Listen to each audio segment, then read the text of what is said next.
The crystal chandelier of the Grand Astoria ballroom dripped light like frozen tears onto the city's most influential figures. It was the annual Children's Health Foundation Gala, an event of champagne smiles and silent million-dollar handshakes. But for one woman standing half-hidden behind a marble column, the light felt like an interrogation lamp. She clutched her small baby bump through the simple fabric of her dress, her heart hammering a frantic rhythm against her ribs. She was only there to surprise her husband.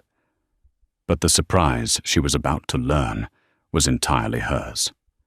Because across the glittering ballroom, her loving husband, David Miller, was wrapping his arm around another woman, his laughter echoing in a way that would shatter her world forever. He thought his pregnant wife was at home sick. He had no idea she was right there, listening to every single word of his betrayal. He also had no idea his simple, unassuming wife was Isabel Moreau, the phantom CEO of AuraSync Technologies, a woman who owned half the city, including the very ground he was standing on. His betrayal wasn't just an affair. It was a declaration of war he had no idea he'd just started. Isabel Miller felt a chill that had nothing to do with the ballroom's aggressive air conditioning. She had spent the last 2 years carefully curating a life of simplicity. When she'd met David, she had been exhausted by a world where her net worth entered the room before she did. Men saw Isabel Moreau, the tech prodigy, the ruthless negotiator, the billionaire CEO who had built AuraSync Technologies from a garage startup into a global titan. They didn't see her. So she had taken a sabbatical, hidden her identity, and introduced herself as Isabel, a freelance graphic designer who worked from home. She wore simple clothes, drove a modest car, and rented a charming but not extravagant apartment in a pleasant neighborhood. It was there she met David Miller, a handsome, ambitious project manager at a mid-tier logistics firm called Viridian Dynamics. He was charming, attentive, and seemed to love her for who she was, not what she had. He made her feel normal. He made her feel seen. Their life was a quiet picture of domestic bliss. She'd cook for him, listen to his complaints about his idiot boss and dead-end projects, and offer him unwavering support. When she found out she was pregnant, their joy felt like the final, perfect piece of the life she had always craved. Tonight, she was supposed to be in bed with a wave of morning sickness, but it had passed by afternoon, and she felt a surge of energy. David had been so sweet, insisting she rest while he attended the gala for his company. "It's a boring networking thing, my love," he had said, kissing her forehead. "I just have to show my face. I'd much rather be here with you and our little peanut." Wanting to surprise him to see his face light up when she appeared unexpectedly, she'd put on a simple navy blue maternity dress, elegant but understated, and driven to the hotel. She slipped in her face, unknown to this glittering crowd, and scanned the room for him. And then she saw him. He was standing near the champagne fountain, looking more dashing than ever in his tuxedo. But he wasn't alone. His arm was draped possessively around the waist of a woman in a shimmering, backless red dress. Isabel recognized her instantly. Jessica Finch, a junior analyst from his team, whom David had mentioned, was aggressively ambitious. Jessica leaned into him, her red-nailed hand stroking his lapel. They looked like a power couple, a perfect match for the opulent surroundings. Isabel's breath hitched. Maybe it's just networking, she told herself, her mind scrambling for a rational explanation. He's being friendly. It's an office thing. But then Jessica laughed, a high tinkling sound, and tilted her head back.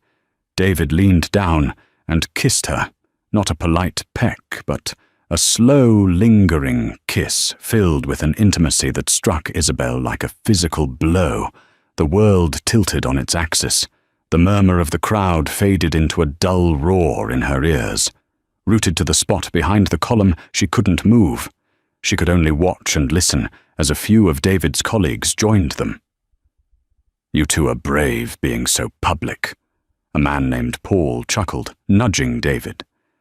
David grinned, a smug, self-satisfied expression on his face that Isabel had never seen before.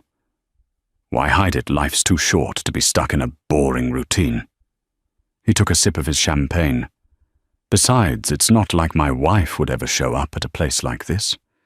It's a little too sophisticated for her." A wave of nausea, far worse than any morning sickness, washed over Isabel.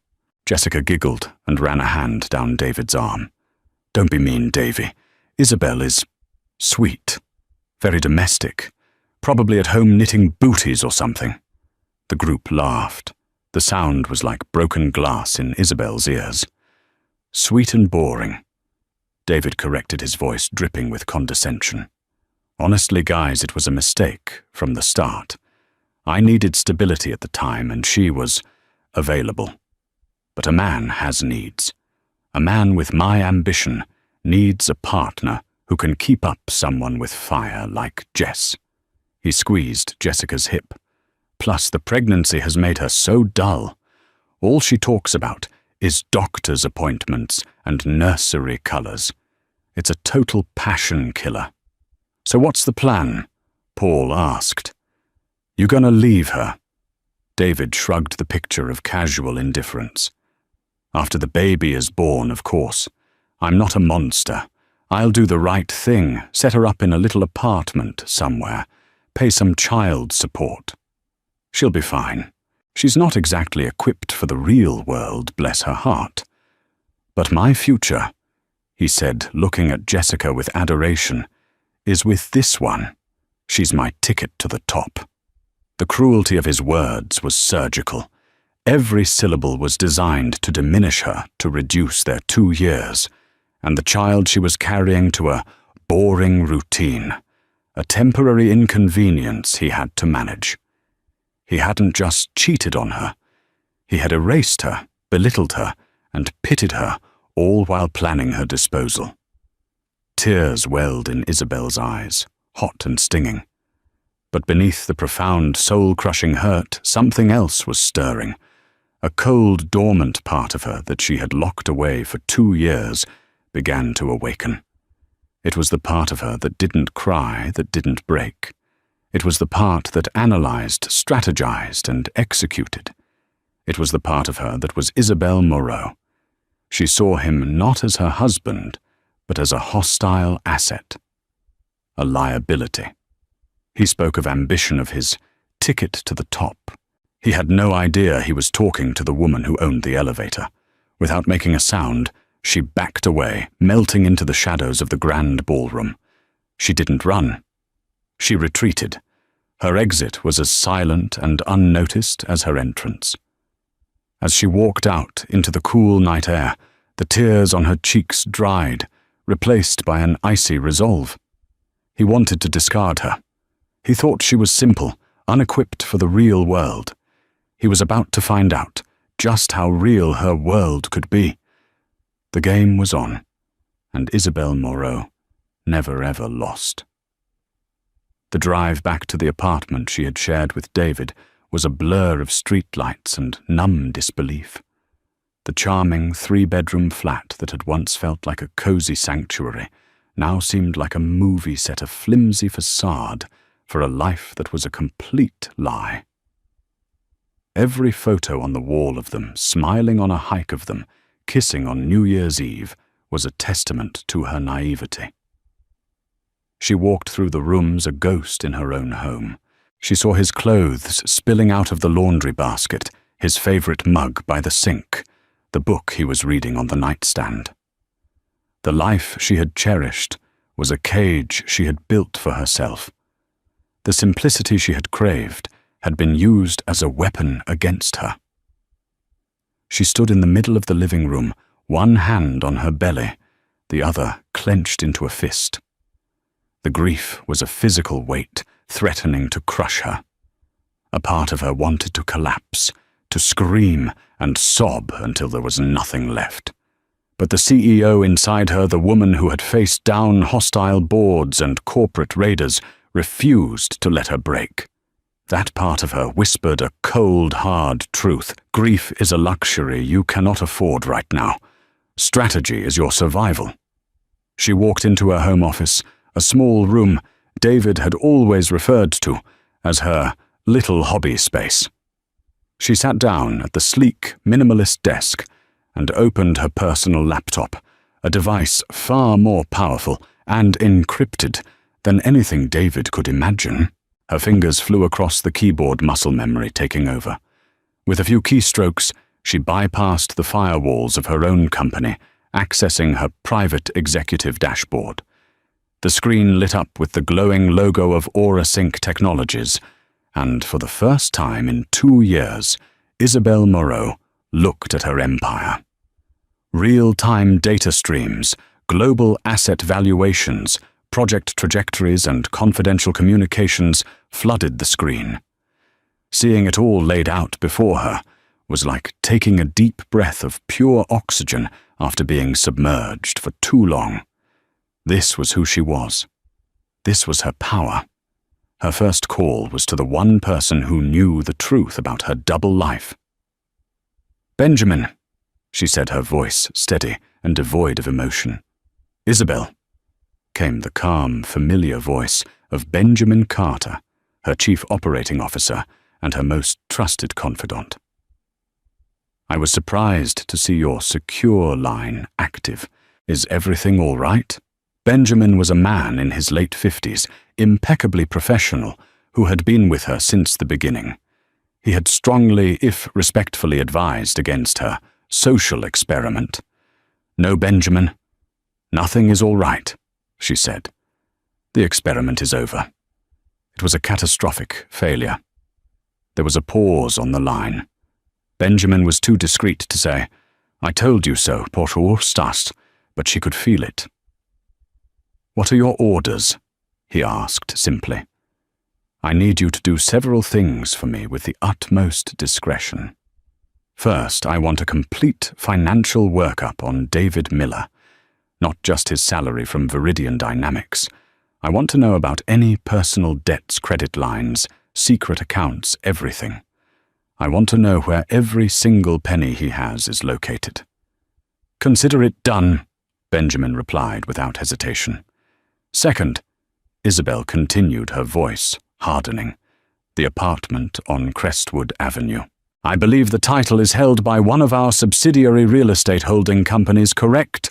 Oakview Properties." "That's correct. We acquired the building 4 years ago. You are the sole beneficial owner." "Excellent. I want you to initiate an eviction process for the current tenants of Unit 7B.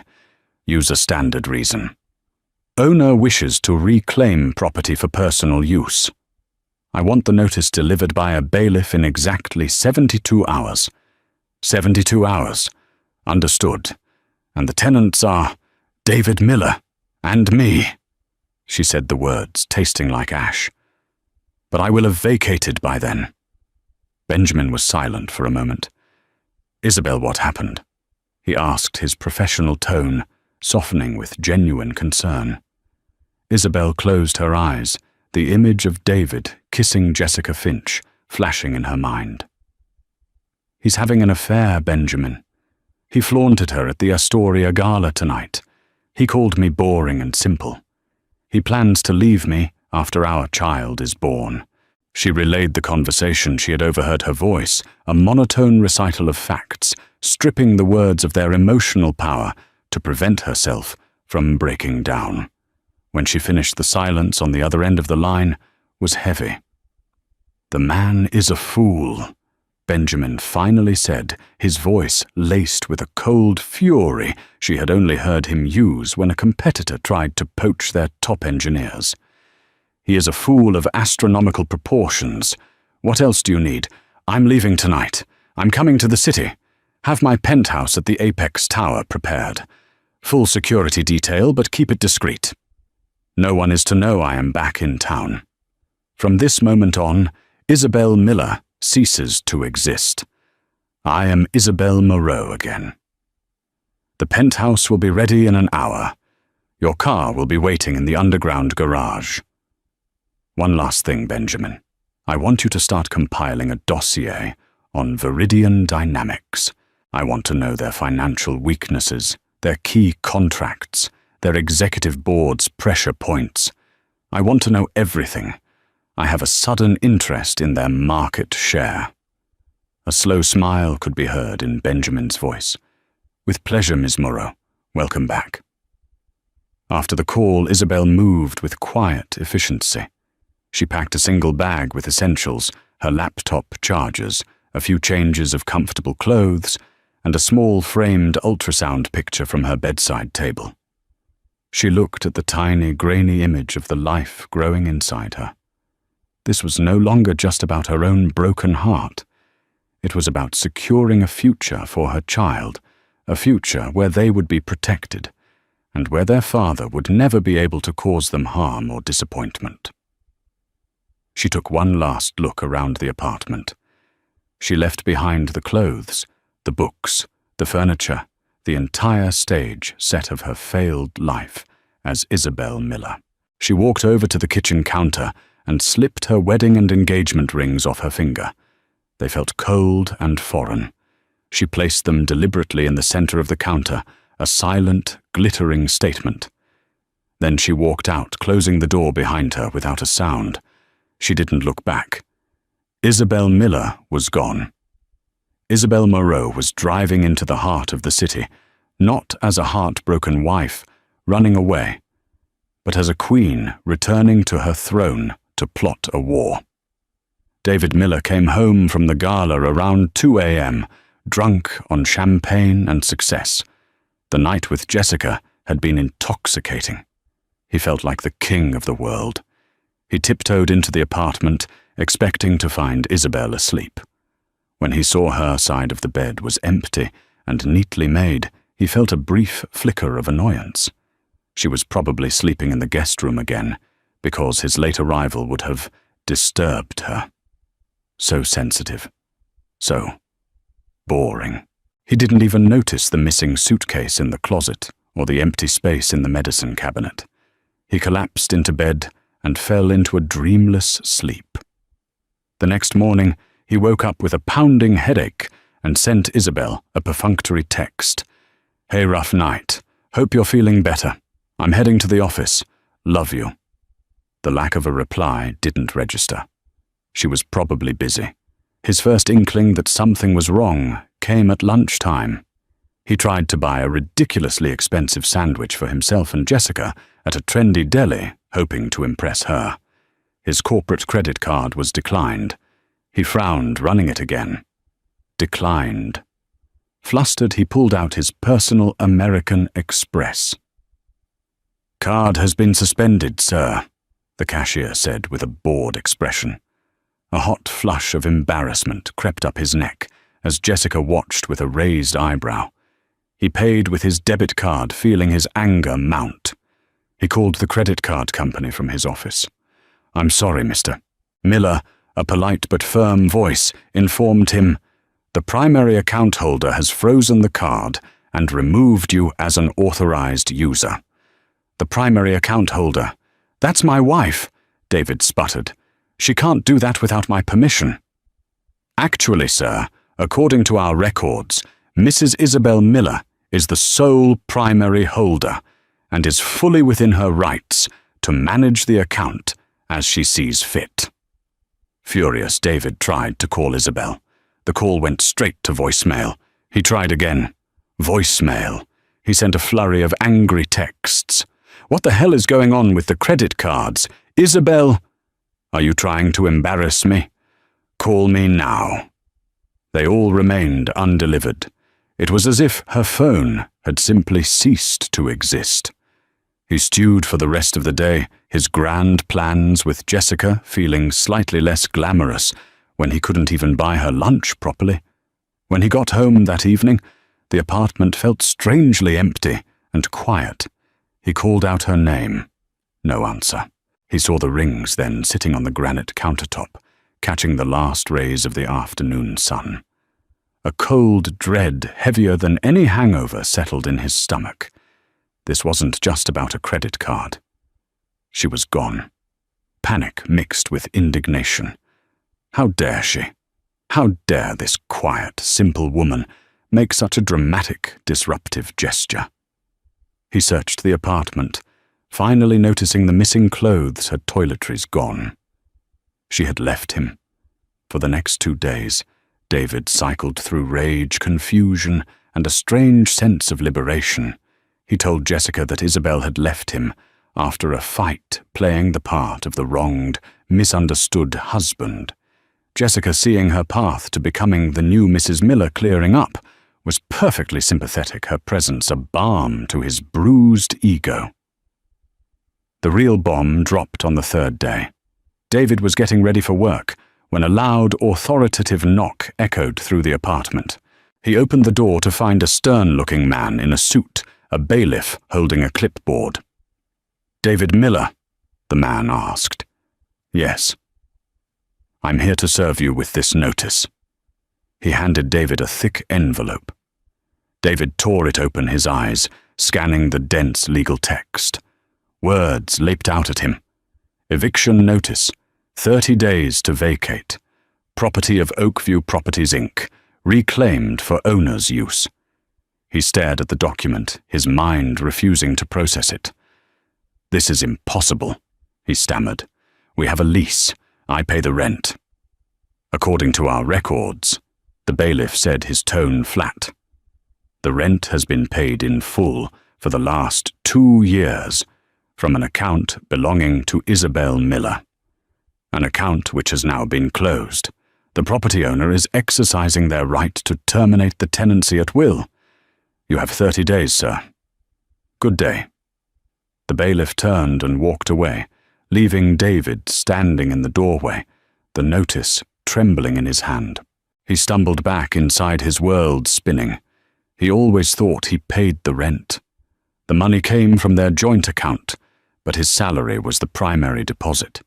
He had no idea the apartment itself wasn't just a rental, but owned by some faceless corporation. How did Isabel even find this place? He sank onto the sofa, the pieces clicking into place with a horrifying clarity.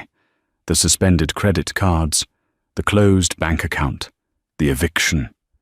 This wasn't a spontaneous emotional departure. This was calculated. It was methodical. This was retaliation. But for what, the affair? How could she possibly know he had been so careful? A sick feeling rose in his throat as he thought back to the gala. Could she have been there? No, impossible. She was at home sick, wasn't she? He tried to access their joint savings account online. Access denied. He checked the balance. It was 0. Drained. Every penny they had saved, or rather every penny she had contributed from her freelance design work, was gone. He was left with only the modest amount in his personal checking account, enough to cover maybe 1 month's expenses. The squeeze was on. In the span of 72 hours, David Miller had gone from a man on top of the world to a man with no credit, no savings, and a 30-day eviction notice. The comfortable life he had taken for granted had been systematically dismantled, and he was left standing in the rubble, utterly bewildered. The sweet, domestic, simple little wife he had planned on discarding had just shown him a side of her he never knew existed. And the terrifying part was, he had a feeling she was just getting started.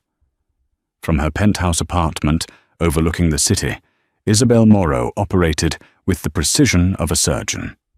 The sprawling, sterile space, all glass and chrome, was a far cry from the cozy apartment she had shared with David.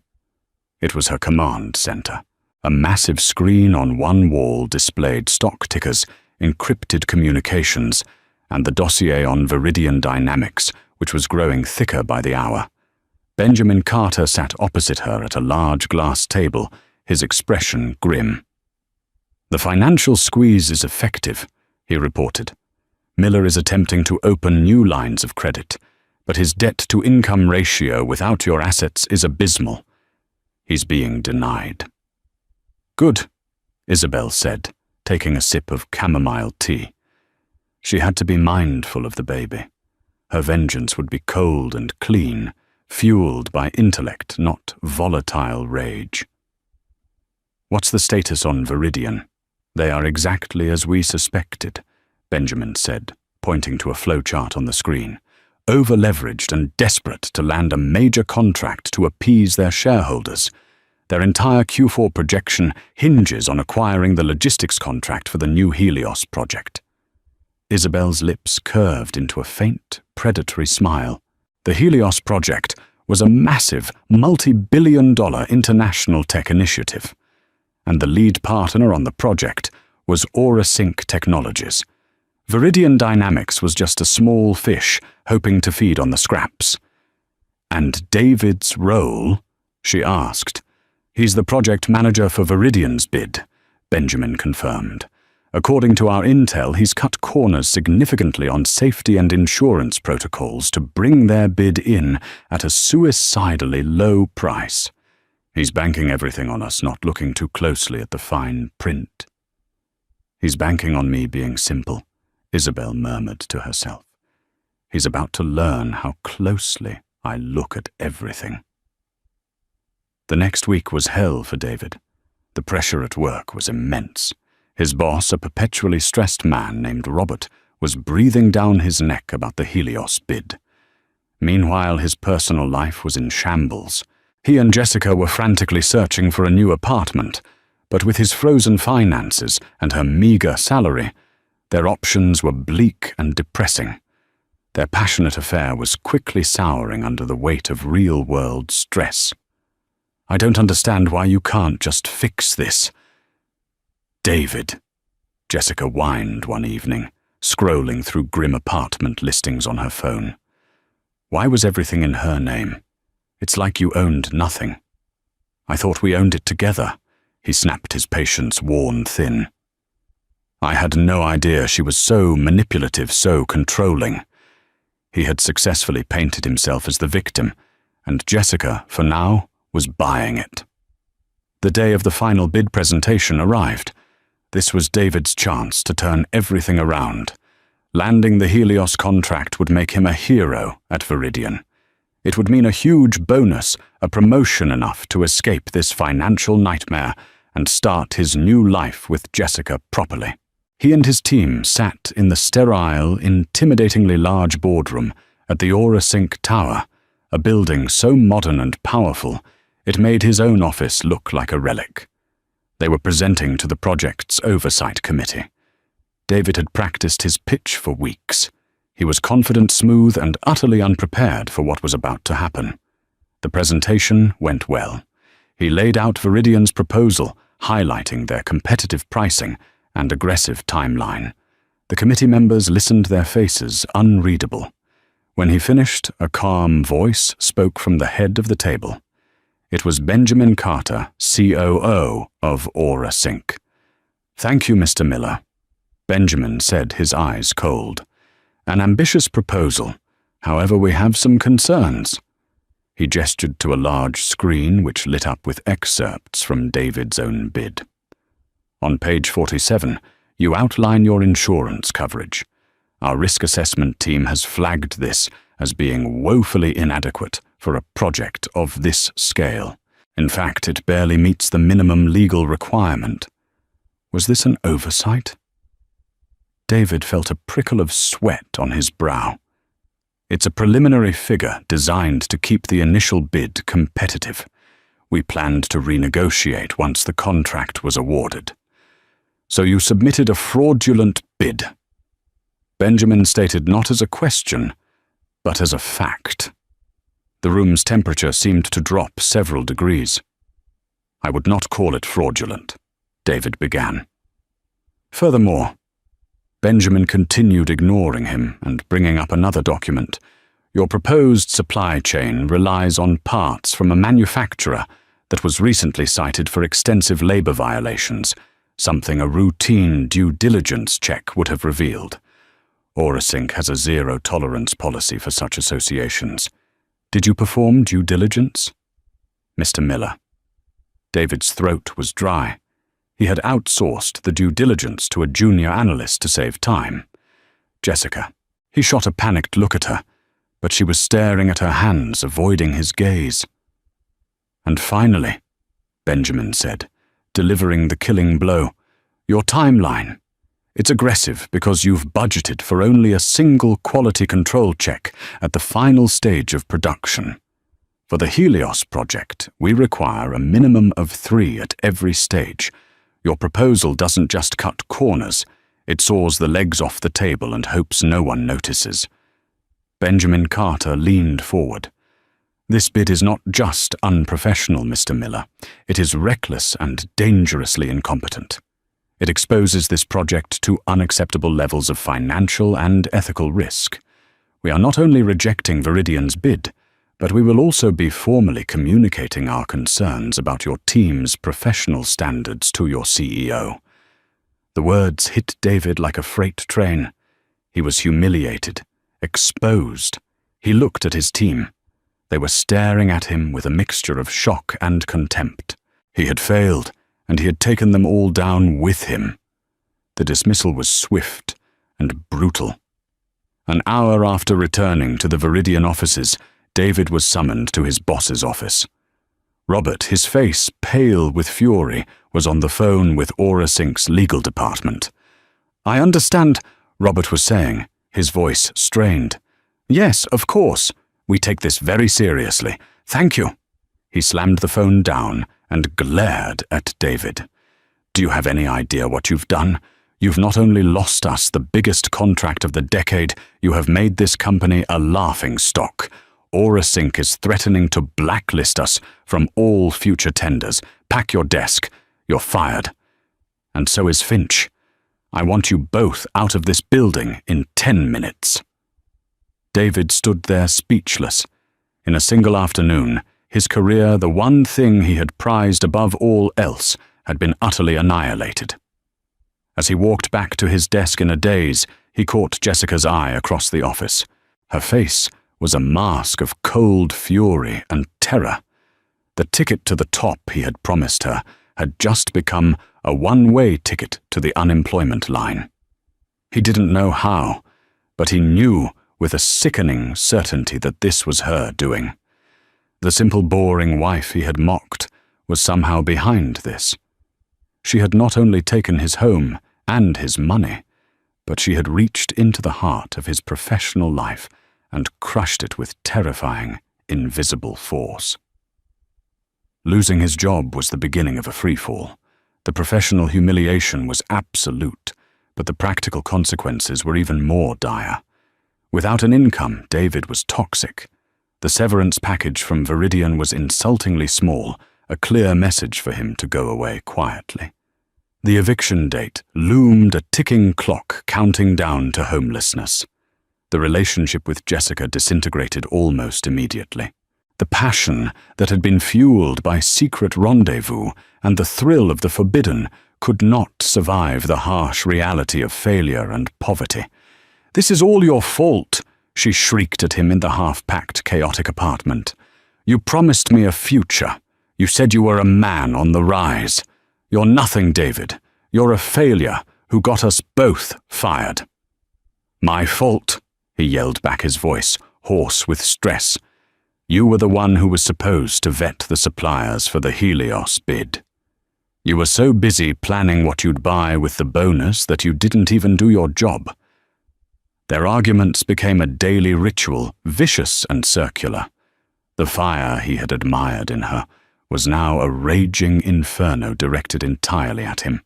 She saw him not as her partner, but as the anchor that had dragged her down. Within a week, she was gone. She packed her bags while he was out, desperately and fruitlessly dropping off resumes. He came home to find a note on the kitchen counter, next to where his wedding rings had once sat. "I can't do this, David. I have to look out for myself. Goodbye." She had taken what little cash he had left in a drawer and vanished. He was truly alone. His world had shrunk to the four walls of the rapidly emptying apartment. His so-called friends, the colleagues and social climbers he had tried so hard to impress, suddenly stopped answering his calls. News of his spectacular flame-out at Aura Sink and his unceremonious firing had spread like wildfire. He was a pariah. Desperation began to set in. He swallowed his pride and called his parents, confessing a heavily edited version of his situation, a sudden downsizing at work, a mutual split with Isabel. They offered sympathy and a small loan to tide him over, but the shame was a bitter pill to swallow. Meanwhile, Isabel watched the unraveling from a distance. Benjamin provided daily updates, concise and factual. Miller's co-conspirator has abandoned him. He is attempting to secure a personal loan, but has been unsuccessful. He has contacted a low-grade employment agency. Isabel felt a grim satisfaction, but it was not joy. It was the cold, clean feeling of a problem being systematically solved. Her focus was shifting. Her pregnancy was progressing smoothly, and she was pouring her renewed energy back into her company. She attended board meetings via secure video link, her face and identity still a closely guarded secret from the public. Her mind, sharpened by her personal crisis, was clearer than ever. She made a series of bold, brilliant decisions that sent Aura Sink's stock soaring. One evening, Benjamin brought her a file. "There's one more loose end," he said, his tone serious. "The gala." Inside the file were high-resolution photos. A private investigator had captured crystal-clear images of David and Jessica from that night, laughing, touching, kissing by the champagne fountain. There were also meticulously compiled social media posts from Jessica's accounts, boasting about her new man and their amazing future, all posted while David was still married. "A society columnist for the Financial Times owes me a favor," Benjamin said quietly. "She specializes in features on the city's business elite. A story about a rising star's spectacular fall from grace, complete with a sordid affair with a subordinate and the betrayal of his pregnant wife. It's a story she would find irresistible." Isabel looked at the photos. She saw David's smug face and felt a flicker of the old pain, but it was distant now, like an echo. This wasn't about hurting him anymore. It was about controlling the narrative. It was about ensuring that when the time came, everyone would know the truth. David hadn't just failed. He had been a villain. "Leak it," she said, her voice firm. "But frame it carefully. The wife should be portrayed as a private, dignified victim. No name, just the pregnant wife. I don't want my identity tied to this squalor. I want him to be defined by his actions, not by who he did them to." "Understood," Benjamin said. "It will be his professional and social obituary." The article came out 2 days later. It was a masterpiece of character assassination, all presented as objective journalism. It detailed David's reckless professional conduct and his ethically questionable relationship with Jessica Finch, painting a damning picture of a man whose ambition vastly outstripped his talent and his morals. It mentioned his quiet, pregnant wife, whom he had so callously betrayed. The fallout was immediate. Whatever sliver of professional reputation David had left was incinerated. Any potential employer who Googled his name would now find this sordid tale on the front page of the search results. He was not just unemployed, he was unemployable. David read the article on his phone, sitting on the floor of his now completely empty apartment. The movers had taken the last of the furniture that morning. He had nowhere to go. He felt a despair so profound it was suffocating. The article was the final nail in his coffin. He finally understood. This was not a series of unfortunate events. This was a demolition. It was a planned, sophisticated, and utterly ruthless campaign against him. And it was all orchestrated by the woman he had dismissed as simple, sweet, and boring. He had profoundly, epically underestimated Isabel. The question was no longer what had he done to her. The question was, what was he going to do now? In his desperation, a single foolish thought took root. He had to find her. He had to see her, to appeal to her. He had to remind her of the man she once loved, the father of her child. It was his only hope. He didn't know where she was, but he had to try. He believed with the last shred of his deluded ego that he could still manipulate his way back into her good graces. He had to make her stop. Finding Isabel was impossible. Her phone was disconnected, her email bounced back, and she had no social media presence. She had vanished. David, now living in a bleak, pay-by-the-week motel room, spent his days sending feelers out to anyone who had ever known them as a couple. His inquiries were met with silence. It was as if she had been erased from existence. His desperation led him to a desperate last-ditch idea: Aura Sync. The name had been a constant in his downfall. They had rejected his bid, reported him to his CEO, and somehow he felt were connected to the gossip column that ruined him. It was a long shot, but it was the only lead he had. He reasoned that Isabel, with her freelance, graphic design work, might have had some connection, however tenuous, to the city's tech world. He went to the Aura Sync Tower, the gleaming monument to his failure. He didn't have a plan, just a wild hope that he could talk his way into finding some information. Dressed in his last clean suit, he approached the main reception desk. "I need to speak with someone in your contracting department," he said, trying to sound professional. "My name is David Miller. It's regarding the Helios project." The receptionist, a coolly efficient woman, typed his name into her system. A small red flag popped up on her screen, unseen by David. "One moment, sir." She spoke quietly into her headset. A few seconds later, she looked up at him. "Mr. Carter will see you. Please take the elevator to the 80th floor." David was stunned. Mr. Carter, the COO. Why would the COO agree to see him? A flicker of hope ignited within him. Maybe this was a chance to apologize, to plead his case, to somehow salvage his career.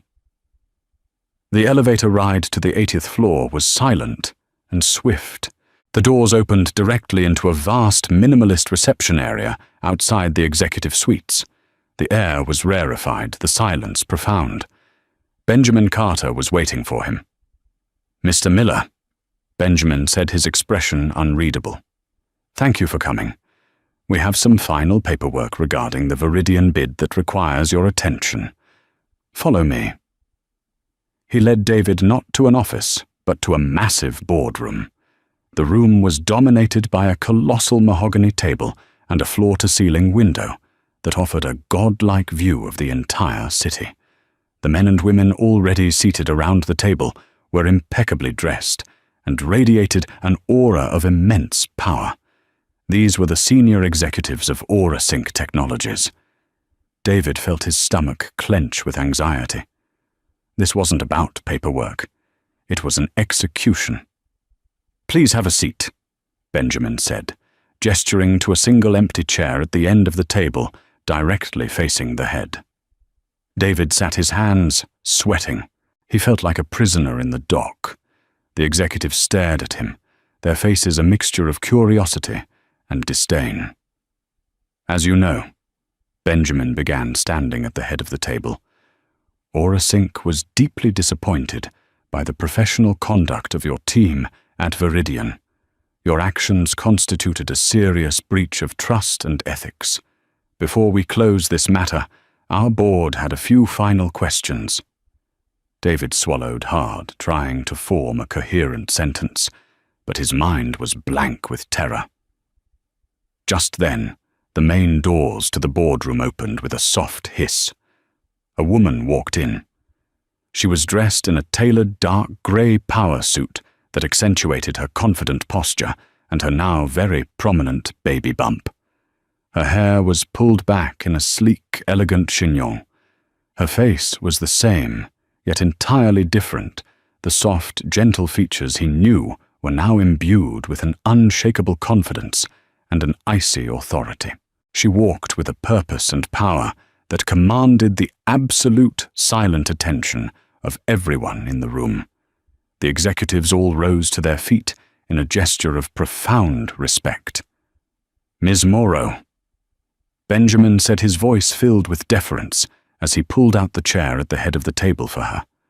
David stared, his brain short-circuiting. Morrow. The name echoed in his mind, a name whispered in business circles with a mixture of awe and fear. Moreau was the phantom CEO of AuraSync, the brilliant, reclusive genius who had built the company from nothing. No one had ever seen her. There were no public photos.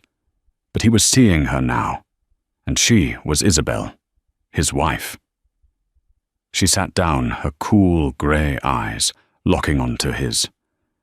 The gentle, loving gaze he remembered was gone, replaced by the dispassionate look of a predator assessing its prey.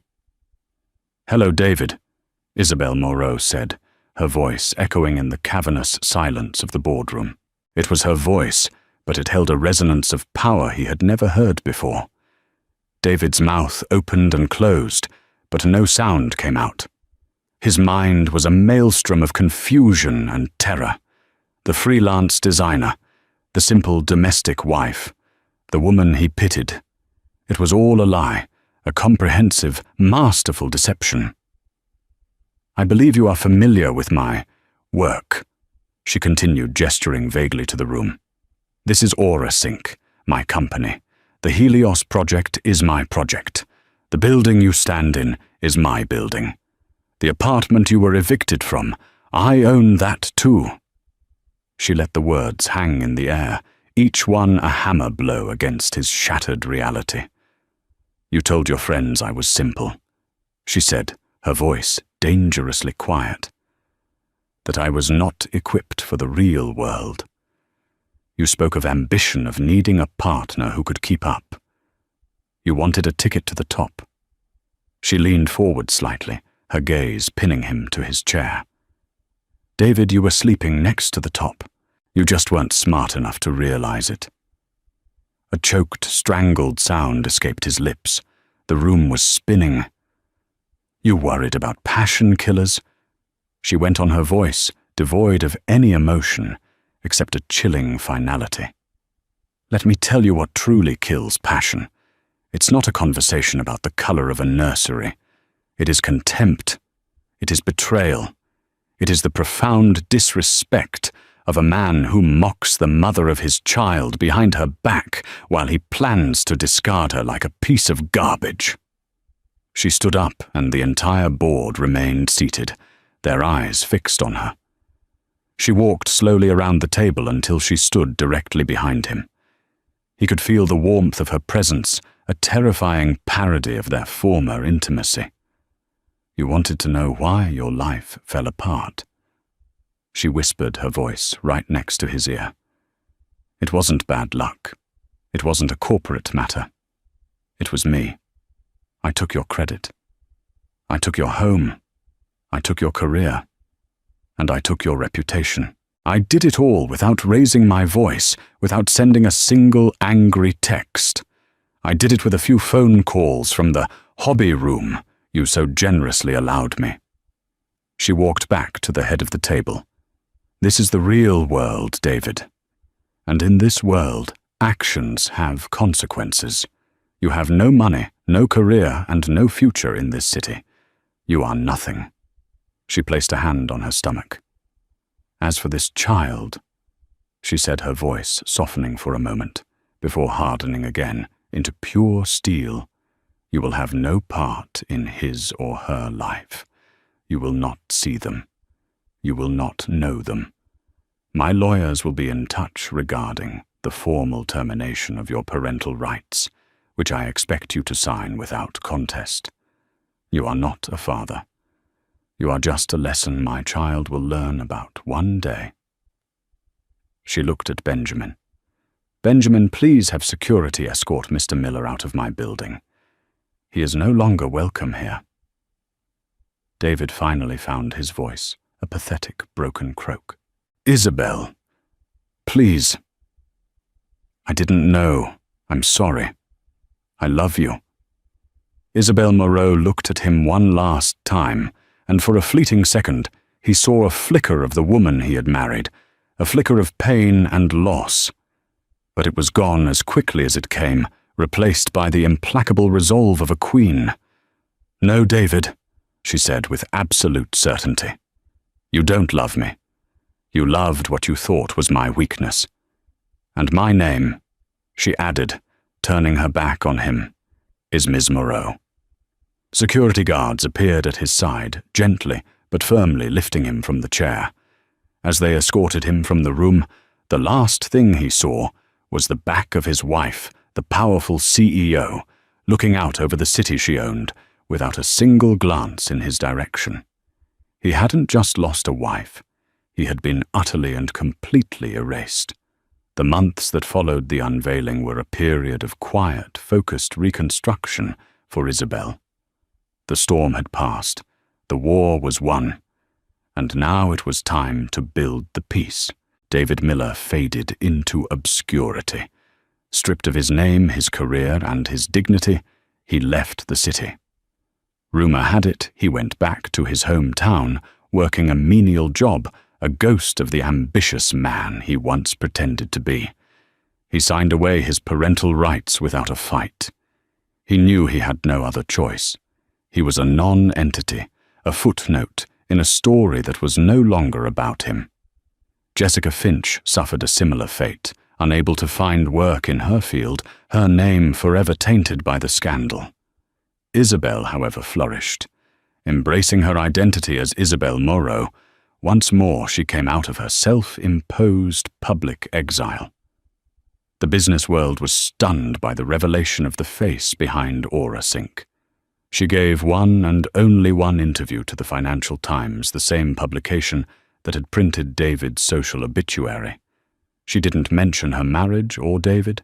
Instead, she spoke with brilliance and passion about the future of technology, about ethical corporate governance, and about her vision for AuraSync. She announced a new philanthropic endeavor, born from the ashes of her personal pain. The Moreau Foundation for Single Parents. A charity dedicated to providing financial, educational, and emotional support to single mothers and fathers, giving them the resources to build secure futures for their children. She became an icon, not just for her business acumen, but for her quiet strength. She was the woman who had built an empire in secret, a testament to the power of underestimated women everywhere. 2 months later, she gave birth to a healthy baby girl whom she named Sophia.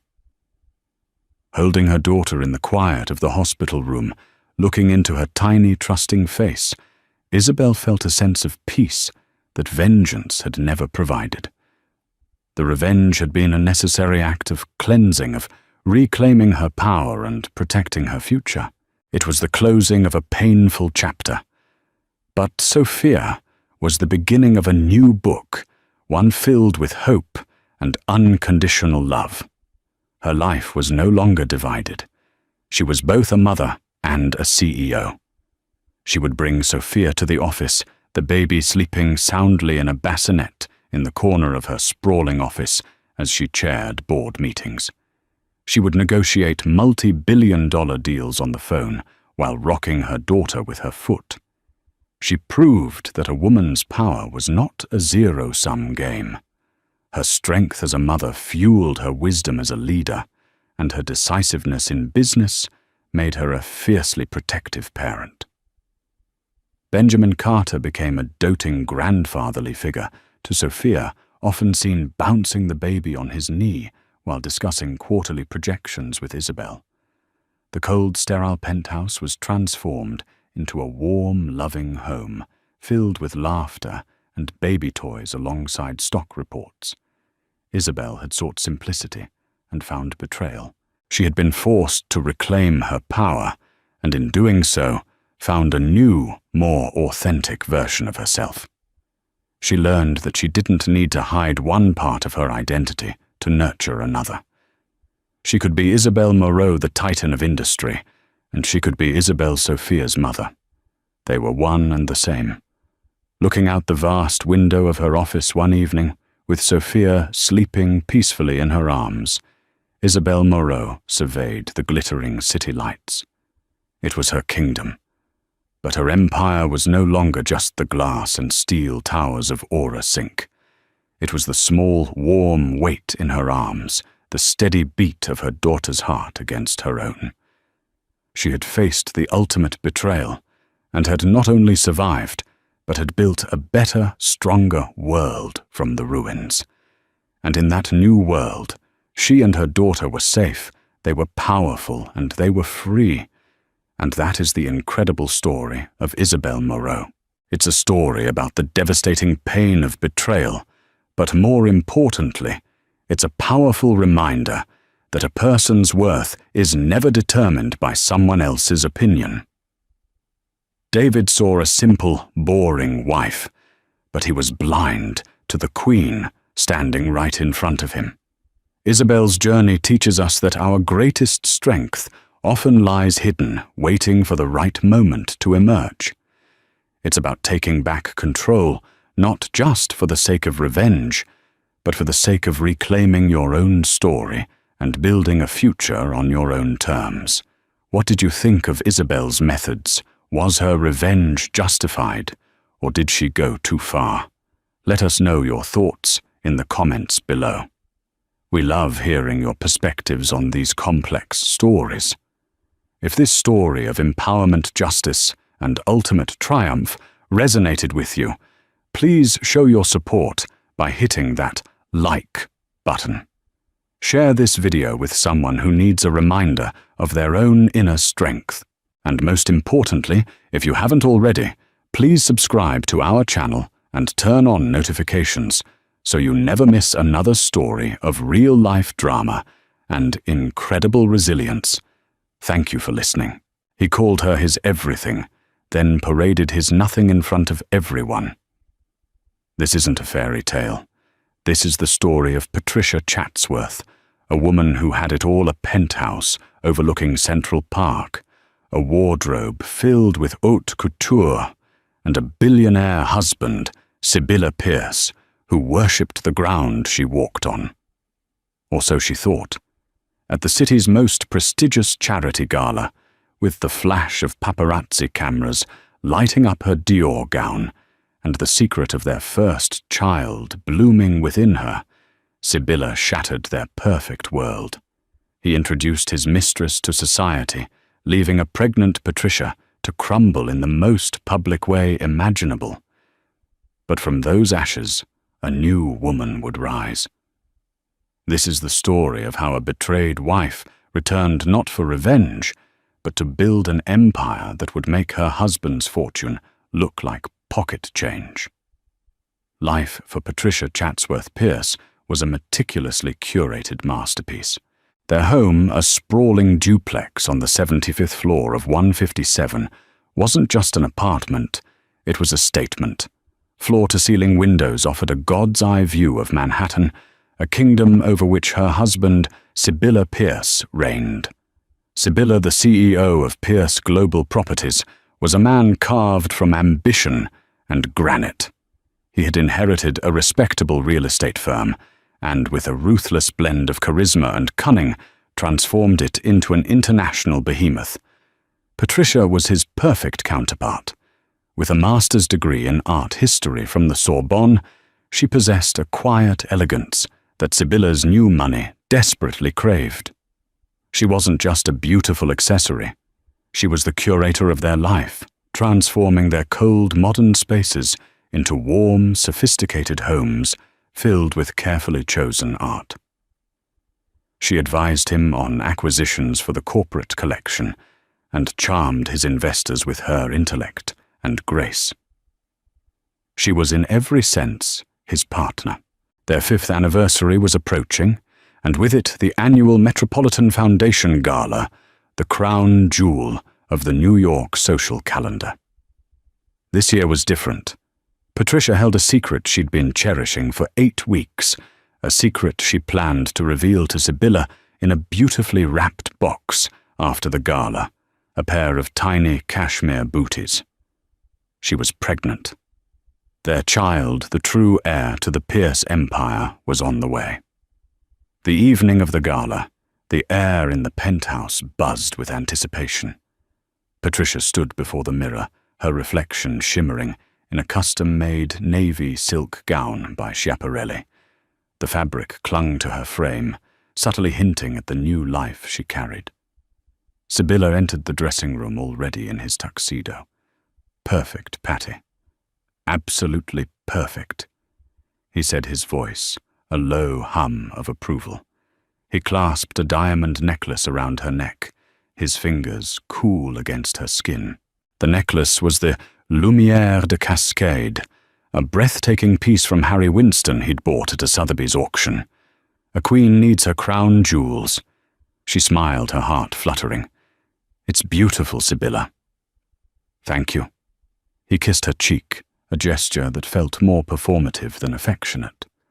Lately his touches had felt that way, gestures meant for an audience, even when they were alone.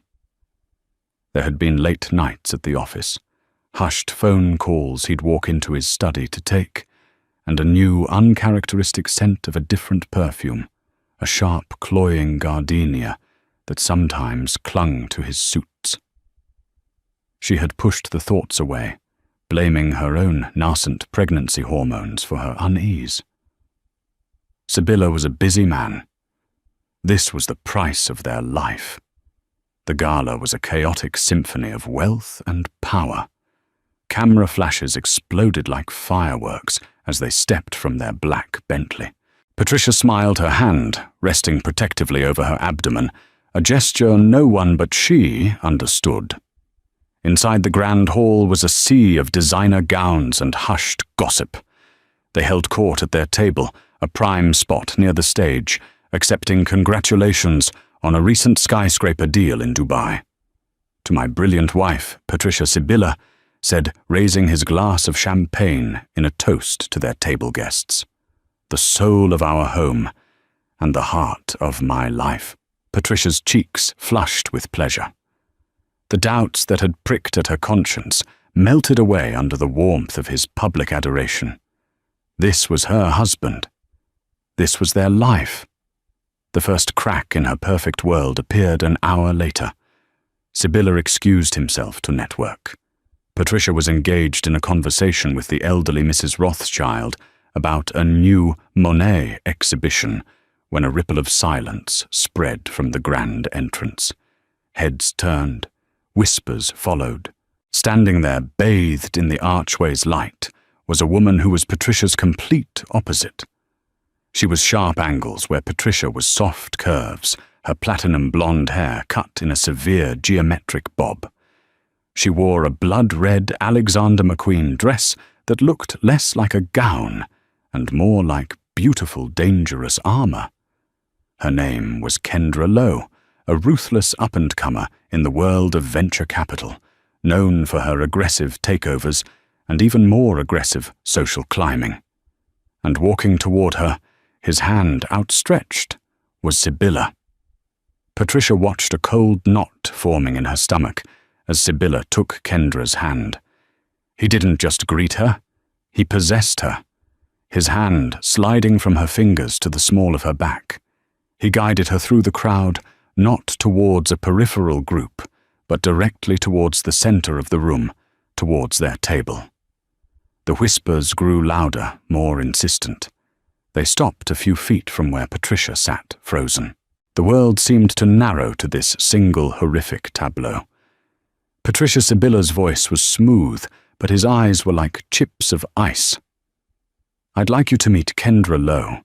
Kendra is a very important new partner for the company. Kendra's smile was a slash of crimson lipstick. It didn't reach her cold, assessing eyes, which flickered over Patricia's gown her diamonds, and then with a flicker of triumphant disdain, seemed to linger for a moment on her stomach. "It's a pleasure to finally meet the woman behind the man," Kendra said, her voice a purr. The emphasis on behind was a deliberate, poisoned dart. Patricia couldn't speak. The air had been sucked from her lungs. This wasn't a business introduction. The way he held her, the proprietary gleam in his eye, the way the entire room was holding its collective breath, this was a declaration. He hadn't just brought his mistress to the gala. He was presenting her, flaunting her. A well-known society columnist, Brenda Maxwell, sidled up to their table, her pen poised. "Sibylla. A bold move. Is Pierce Global Properties expanding into venture capital?" Sibylla's smile widened. He pulled Kendra closer. His hand splayed possessively on her hip. "Pierce Global is always expanding. We're moving into a new era, a more dynamic future." The subtext was a sledgehammer. Patricia was the past. This woman was the future. The room was spinning. The faces of her friends and acquaintances were a blur of pity shock and morbid curiosity. She could feel hundreds of pairs of eyes on her, dissecting her reaction. She felt the delicate life inside her, a secret that was supposed to be a joyous gift, now felt like a lead weight in her womb.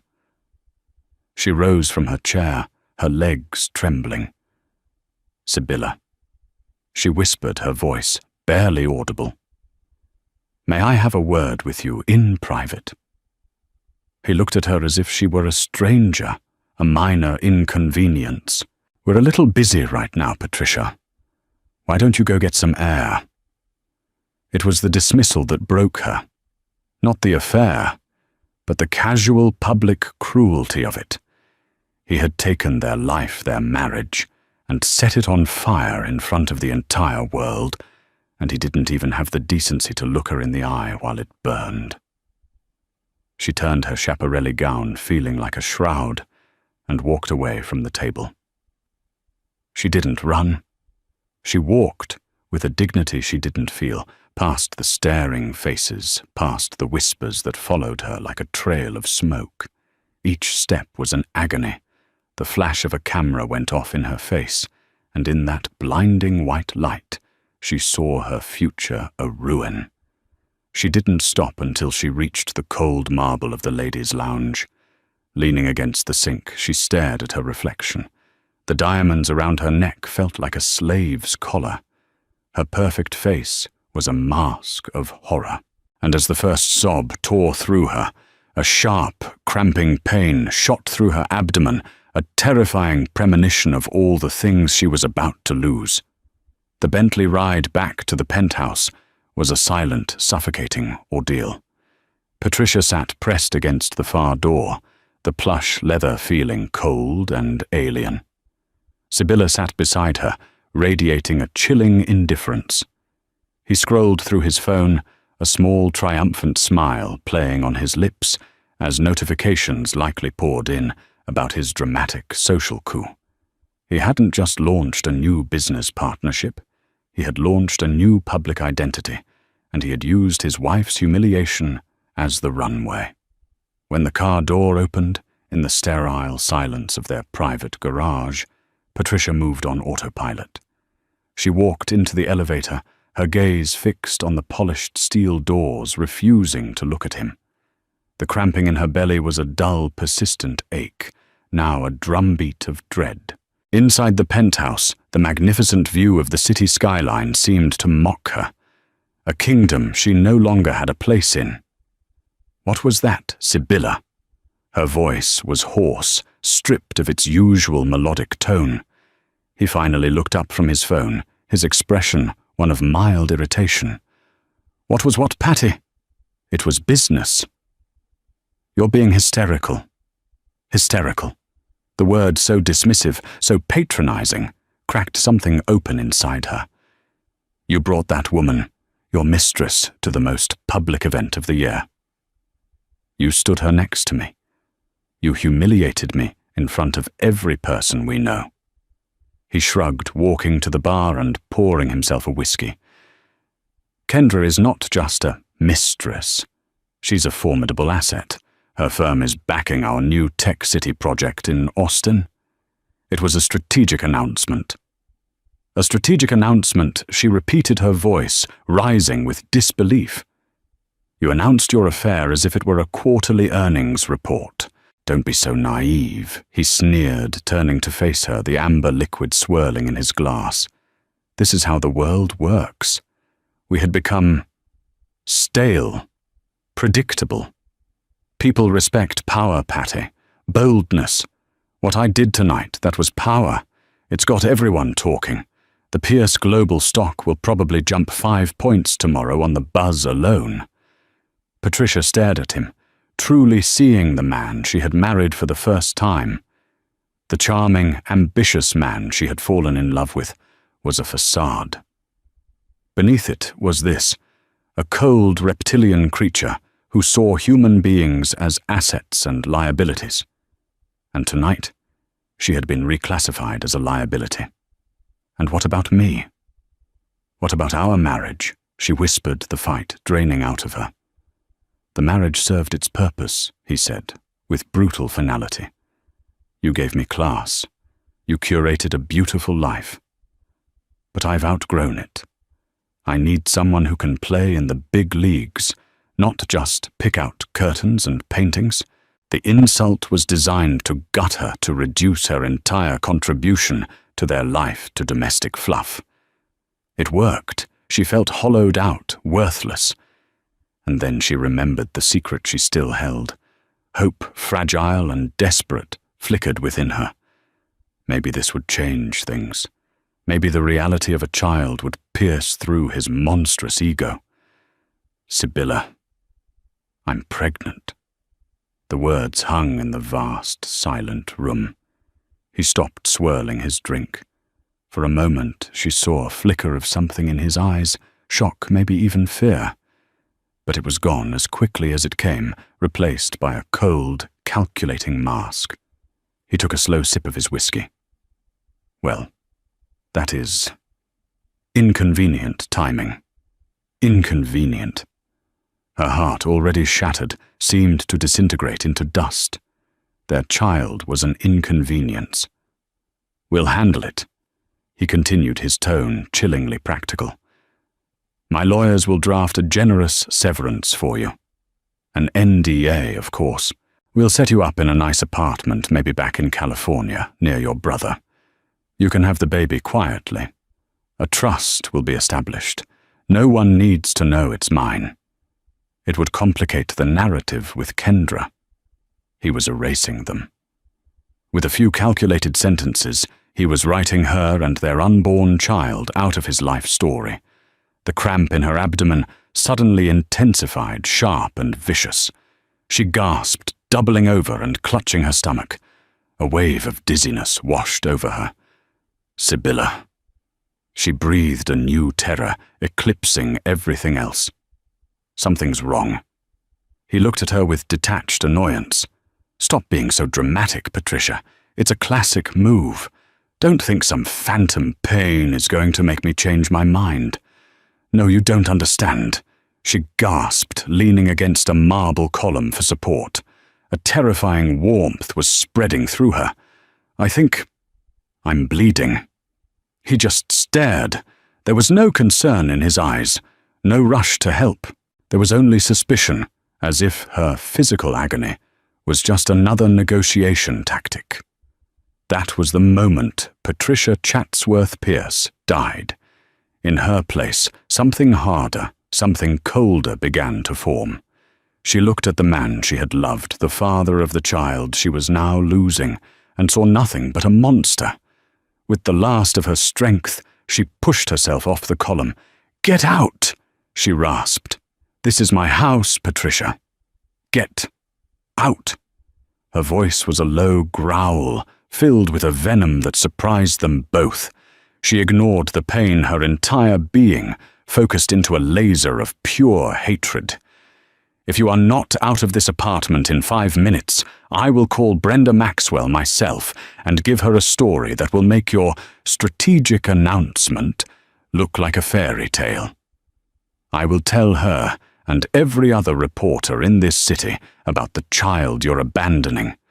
Your stock won't jump 5 points. It will plummet 50. For the first time that night, she saw fear in his eyes. Not for her, not for their child, but for his company, for his reputation, the narrative. He set his glass down. Fine. Have your tantrum.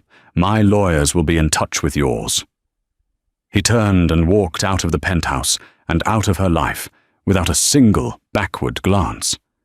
The moment the door clicked shut, her legs gave out. She collapsed onto the cold marble floor, the world dissolving into a vortex of pain and grief. Her hand came away sticky and red. Her baby. Their baby. Gone. Lost in the wreckage of a life that had been a beautiful lie. Lying there alone in the gilded cage she had built, Patricia Chatsworth didn't just cry. She mourned the death of her child, her husband, and the woman she used to be. The night was not just an ending. It was a brutal, agonizing annihilation. The first few weeks were a blur of grey. Patricia didn't stay in the penthouse. She couldn't. Every polished surface, every piece of art she had so lovingly placed was tainted by Sybilla's betrayal. The moment she was physically able, she packed a single suitcase and fled, leaving behind the diamonds, the couture, and the ghost of her former life. Her brother Leo Chatsworth was her savior. A pragmatic, no-nonsense corporate lawyer based in San Francisco, he flew to New York the moment he heard her broken voice on the phone. He didn't offer platitudes or empty comforts. He offered action. He installed her in a discreet, serviced apartment at the Carlyle, handled the initial venomous communications from Sybilla's legal team, and simply sat with her in the silence, a solid, unwavering presence against the storm. "He's offering a settlement," Patty Leo said one afternoon, looking through a thick legal document. "It's generous, as he puts it. 7 figures an apartment in Tribeca, contingent on a lifelong non-disclosure agreement that's so restrictive you wouldn't be able to tell our own mother his favorite color." Patricia, who had been staring blankly at the rain-streaked window, turned to him. The listlessness that had clouded her eyes for weeks was gone, replaced by a flicker of hard, cold fire. "Tell them to take their offer and burn it," she said, her voice flat. "I don't want his blood money. I don't want anything from him. I want him erased from my life." Leo raised an eyebrow, a slow smile spreading across his face. "There she is," he said softly. "I was wondering when you'd show up." That was the turning point. Grief was a cold, heavy cloak, but beneath it anger was a furnace. The miscarriage had devastated her, carving a permanent hole in her soul, but it had also cauterized the wound of her love for Sybilla. There was nothing left to salvage, nothing left to mourn but the child. The man was dead to her. She refused his settlement. Leo, using his legal prowess, negotiated a simple, clean divorce. Sybilla, eager to clear the way for his new life with Kendra and avoid any public messiness, agreed. Patricia asked for only 2 things, her maiden name back and a small portfolio of art she had personally acquired before the marriage pieces she'd bought with her own inheritance from their grandmother. It was a pittance to a man like Sybilla, and he signed off on it without a second thought. With the divorce finalized, Patricia Chatsworth sold the art. The pieces, a few minor impressionist sketches, and a promising contemporary sculpture, fetched nearly $500,000. It wasn't billionaire wealth, but it was hers. It was a start. And with that money, she bought a one-way ticket to the only place that had ever felt like her own sanctuary, Paris. She didn't rent a chic apartment in Saint-Germain. She found a small, dusty flat on the top floor of a building in Le Marais with a leaky skylight and a view of 1,000 crooked rooftops. The city wasn't a playground for her anymore. It was a workshop. She poured her energy not into social events, but into her original passion, art restoration. She remembered a name from her time at the Sorbonne, Antoine Dubois, a legendary art restorer who ran a small exclusive workshop. He was a purist, an old master who worked with museums and private collectors who valued skill over speed. She called him her French fluent but rusty and asked for a meeting. Dubois' workshop was a cavern of wonders, smelling of linseed oil, turpentine, and old canvas. Canvases in various states of repair leaned against the walls like weary soldiers. Dubois himself was a small man with kind, tired eyes and hands stained with a century of pigments. He listened patiently as Patricia, not as the former Mrs. Pierce, but as a humble art historian, explained her skills and her desire to learn the physical craft of restoration. He was skeptical. "This is not a glamorous hobby, Mademoiselle Chatsworth. It is patient, painstaking work. It is dust and chemicals, and hours spent staring at a single square centimetre of cracked paint." "I'm not looking for glamour, Monsieur Dubois," she replied, her gaze steady. "I'm looking for work." He tested her. He gave her a small, forgotten 18th century portrait, marred by a clumsy Victorian-era varnish that had yellowed and obscured the delicate brushwork beneath. For weeks, Patricia worked in a quiet corner of his studio. She arrived before his other apprentices and left long after they were gone. She immersed herself in the science of solvents, the delicate art of in-painting. The intense microscopic focus required was a balm to her fractured mind. While she meticulously removed the discolored varnish, she felt as if she were also stripping away the layers of her old life, revealing the stronger substance underneath. Her hands, once accustomed to the smooth chill of diamond necklaces, were now chapped and stained. She traded her designer heels for practical flats, and her gala gowns for a simple work smock. And slowly, she began to heal. One evening, Dubois stood behind her, watching as she applied a final protective layer to the restored portrait. The subject's face, once hidden behind a yellow fog, now shone with life, the artist's original, vibrant colors resurrected. "You have the touch, mademoiselle," he said, his voice filled with quiet respect. Not just the knowledge, but the patience, the soul of an artist. That praise meant more to her than all of Sibylla's empty compliments about her beauty. It was validation of her skill, of herself. Dubois began giving her more important projects. Her reputation within the small, cloistered world of European art restoration began to grow. She was known for her meticulous research, her delicate hand, and her uncanny ability to understand an artist's original intent. 2 years after her arrival in Paris, Patricia was working on a commission from a Belgian museum when she realized her period was late. A cautious, terrifying hope bloomed in her chest. A visit to a discreet doctor on the Rue de Rivoli confirmed it. She was pregnant. There had been a brief, gentle affair with a kind university professor who saw her for who she was not, who she had been married to. It had ended amicably when he'd taken a post in another country, but he had left her with the one thing she thought she had lost forever. This time there was no billionaire husband, no penthouse, no public announcement. There was only Patricia in her small Parisian flat, with her own hard-earned money and a future she was building with her own 2 hands.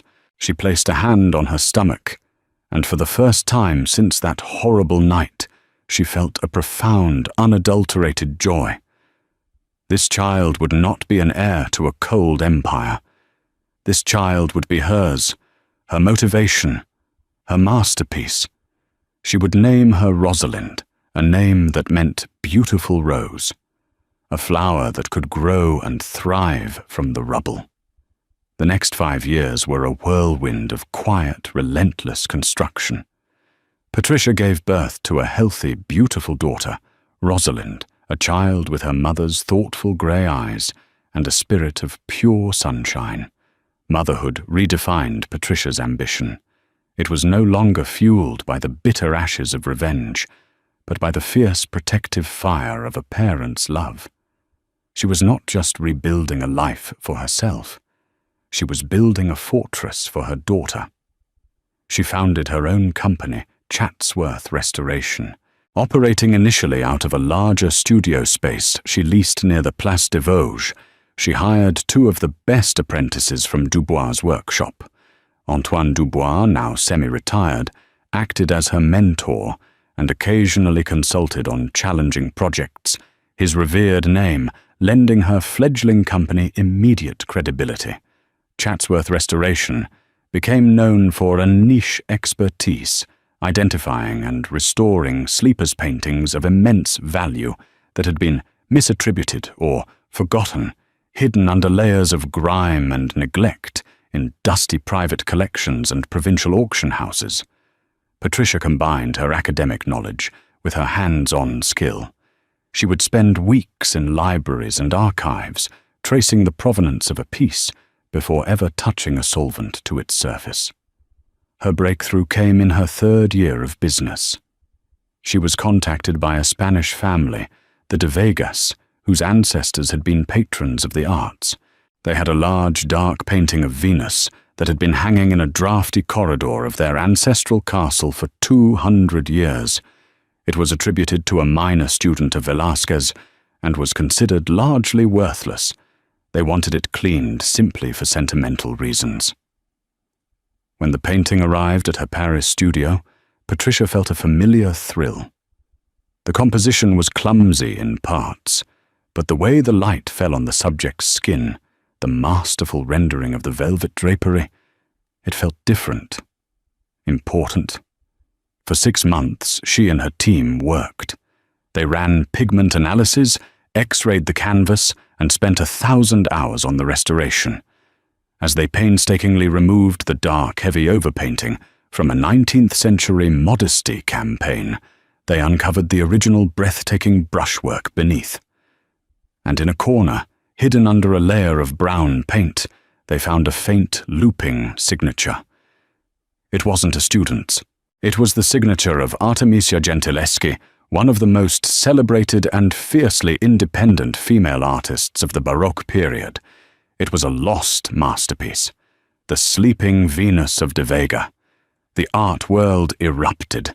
The discovery was the subject of front-page articles in Le Monde, The Times of London, and La Repubblica. When the painting was authenticated and went to auction at Christie's in London, it sold for a staggering $32 million. As part of her contract, Patricia had negotiated a percentage of the sale price as her fee, a common practice for high-stakes restoration discoveries. Overnight, Patricia Chatsworth was not just a respected restorer. She was a millionaire. A self-made millionaire. The story was irresistible. The brilliant art historian, the hidden masterpiece, the woman who had built her own success from nothing. She was featured in Forbes magazine's Europe's 30 Under 30. Even though she was in her early 30s, they made an exception for the compelling narrative. The article mentioned she was American, but barely touched on her past life in New York, framing her as a quintessential Parisian success story. Patricia used the money not for luxuries but for expansion. She diversified, adding art curation and investment consultation to her business services. She became a trusted advisor for a new generation of wealthy tech entrepreneurs and old money families who wanted to build collections with meaning and value. Her company, now rebranded as the Chatsworth Art Group, opened a small chic office in Geneva to handle the financial side of the business. She and Rosalind lived comfortably, but not extravagantly. They had a beautiful apartment on the Ile Saint-Louis with a view of the Seine. Rosalind attended a small private bilingual school.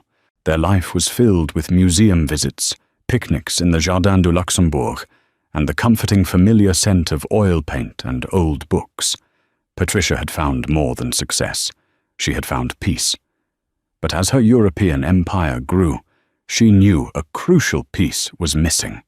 The heart of the global art market, the city with the wealthiest and most ambitious collectors, was still New York. To truly cement her legacy and take her company to the next level, she had to go back. She had to plant her flag in the very city that had cast her out. The decision was terrifying. It meant returning to the scene of her greatest humiliation. It meant the possibility of running into Sibylla. But looking at her daughter now, a bright, curious 5-year-old Patricia knew she couldn't let fear dictate their future. She wouldn't let Sibylla Pierce have the power to keep her exiled from her own home country. She made the call to a commercial real estate agent in Manhattan. She wasn't looking for a small office. She was looking for a flagship gallery space, a statement. She found the perfect location, a multi-level light-filled building in Soho that had once been an ironworks factory. As the contracts were signed and the plans for the grand opening began, the New York media caught wind of the story. Parisian art prodigy Patricia Chatsworth to open Soho Gallery read a headline in the New York Times style section. The article praised her European success, her famous Gentileschi discovery, and her formidable reputation. It was accompanied by a recent photo of her confident, elegant, and looking directly at the camera with an unreadable, powerful gaze. In his Park Avenue office, Sibylla Pierce read the article, the newspaper rattling in his hand. The photo was of a woman he barely recognized. The soft, accommodating girl he had married was gone. In her place was a formidable stranger, Patricia Chatsworth. He noted with a jolt that she had taken back her maiden name. He scrolled through photos of her, online pictures of her speaking at conferences in Zurich, cutting the ribbon on a museum wing she had helped curate in Amsterdam. Then he saw a photo of her in a park, laughing with a small, dark-haired girl, a girl who would be about 5 years old. A cold, unfamiliar feeling, a mixture of shock, regret, and a strange possessive anger began to twist in his gut. His discarded asset had somehow impossibly become a blue-chip stock, and she was coming back. The return to New York was a meticulously planned invasion. Patricia didn't slip back into the city. She arrived. She purchased a stunning brownstone in the West Village, a world away from the cold glass tower she had once called home. It was a house with character, with a garden for Rosalind to play in, filled with the art and books that defined their life, not a husband's status. The renovation of the Soho Gallery was her primary focus. For 6 months, she was a whirlwind of focused energy. She flew in architects from Italy and lighting designers from Stockholm. The space was transformed into a modern temple of art with soaring ceilings, polished concrete floors and walls of brilliant white. It was named simply Chatsworth. The news of the gallery's impending launch party sent shock waves through the city's elite. It wasn't just another gallery opening.